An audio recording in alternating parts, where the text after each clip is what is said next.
À Montréal, des centaines de surfeurs et de kayakistes profitent du fleuve. Mais il y a des jours où il vaut mieux ne pas avaler d'eau. Je suis venu là comme 2-3 jours après la grosse pluie. Juste après avoir fini, tu rentres à la maison et puis voilà, la gastro.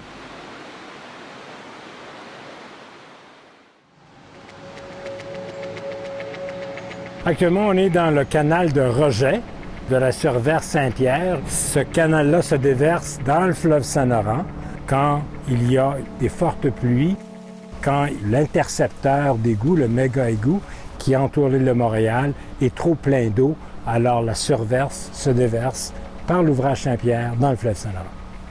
Donc, ces eaux ne passent pas par l'usine d'épuration avant de se retrouver dans le fleuve.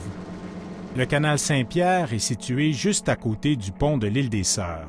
Les gens du coin l'appellent la baie des Capotes.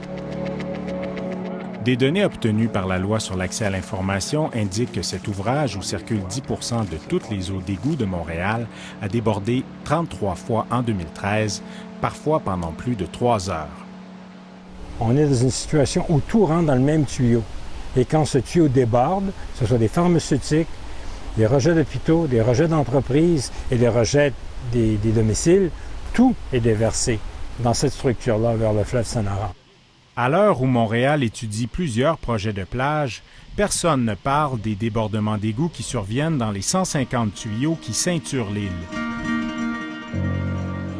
Mais les surfeurs et les kayakistes d'eau vive, eux, sont bien au courant du problème. Les eaux d'égout déversées au canal Saint-Pierre suivent les berges dans le fort courant et se retrouvent en une vingtaine de minutes dans la vague derrière Habitat 67. Est-ce que vous voyez quand même que la qualité de l'eau est moins bonne? Avez-vous déjà remarqué quand il pleut que ça change? Oui, ça change beaucoup. On les sent, on même les sent. Des fois, c'est pas juste la couleur, c'est l'odeur. Ça sent quoi? On ne parlera pas, il faut faire le bip! Seulement à la Salle et Verdun, on compte une trentaine de tuyaux comme celui-ci, certains juste en amont des plages proposées.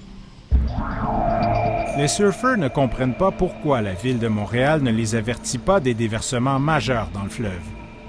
Nous avons pourtant appris que la Ville informe Parc Canada des déversements dans le canal Lachine. La location de kayak et de pédalo est ensuite interdite pour 72 heures.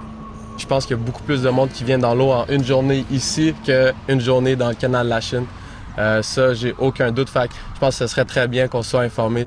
La Ville est bien consciente du problème et prévoit la construction de plusieurs réservoirs souterrains pour accumuler l'eau en temps de pluie et éliminer les déversements d'égouts dans le fleuve. On a des objectifs pour les 10 prochaines années, 4,6 milliards d'investissements pour une mise aux normes. On a du rattrapage à faire. Il y a eu des décennies où il n'y a presque rien qui a été fait. En compagnie de Daniel Green, qui surveille le fleuve depuis des décennies, nous sommes partis à la recherche d'un déversement d'eau traitée, mais pourtant fortement contaminée par des bactéries, des virus, des parasites et des produits pharmaceutiques. Et là, on cherche le bouillon. Oh! À la senteur, on est littéralement au-dessus du point de rejet d'une population de 1,4 million de personnes. Alors, tous les eaux non désinfectées se rejettent ici. Maintenant, on le sent. On est vraiment sur un point, probablement un des points les plus pollués au niveau des coliformes fécaux, un des points les plus pollués au Canada. L'usine d'épuration de Montréal, l'une des plus grandes au monde, déverse ses eaux non désinfectées à l'île aux Vaches, juste en aval des îles de Boucherville. L'équivalent du volume d'un stade olympique plein est rejeté au fleuve en temps sec et 3 fois plus lors des fortes pluies. L'échantillon prélevé par Daniel Green contient 480 000 E. coli par 100 ml, soit 2400 fois la limite acceptable pour la baignade.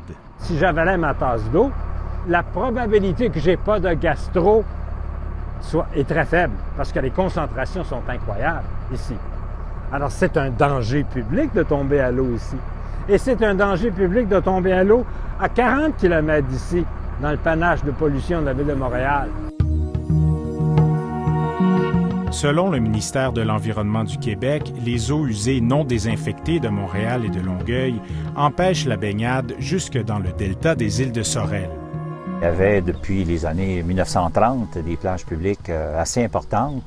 Et même les gens venaient de la grande région de Montréal en autobus occasionnellement pour justement bénéficier de ces espaces publics-là.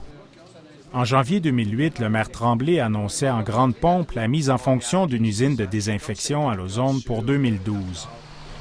6 ans plus tard, l'appel d'offres pour l'élaboration des plans n'a pas encore été fait. On nous le promet maintenant pour l'automne. Il y a eu aussi, on se rappellera, certains petits problèmes avec cette ancienne administration, notamment les compteurs d'eau, le grand scandale, ce qui a ralenti énormément tous les grands projets qui pouvaient avoir lieu à Montréal. Je trouve ça dommage qu'on puisse pas éventuellement en arriver à solutionner ce problème-là, mais c'est pas vraiment équitable pour l'ensemble de la population. Une épuration à moitié, c'est quasiment comme pas d'épuration du tout, parce qu'on ne peut encore pas utiliser l'eau. Alors, pour éviter d'avoir perdu 1,4 milliard de dollars dans l'épuration des eaux de Montréal, il faut investir pour finir le travail, faire de sorte que la ville de Montréal arrête d'être un des plus grands pollueurs du Québec.